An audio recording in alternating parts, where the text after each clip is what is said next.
AP high court కీలక ఆదేశాలు జారీ చేసింది. పిన్నెల్లి సహా ఎన్నికల్లో పోటీ చేసిన అభ్యర్థుల ముందస్తు బెయిల్ పిటిషన్ల మీద ఏపీ హైకోర్టు తీర్పు వెలువరించింది.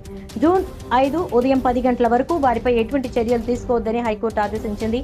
వైసీపీ ఎమ్మెల్యే పిన్నెల్లి ముందస్తు బెయిల్ పిటిషన్పై ఏపీ హైకోర్టులో విచారణ కొనసాగింది.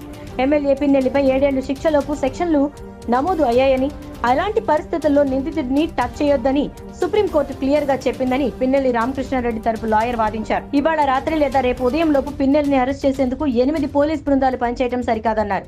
సుప్రీంకోర్టు స్పష్టమైన తీర్పులో ఆదేశాలు ఉన్నప్పటికీ ఎన్నికల సంఘం అరెస్ట్ చేయాలని ఆదేశాలు ఎలా ఇస్తుందని లాయర్ ప్రశ్నించారు. పిన్నెల్లి కుటుంబ సభ్యులను కూడా ఇబ్బంది పెడతారని ఆయన పేర్కొన్నారు.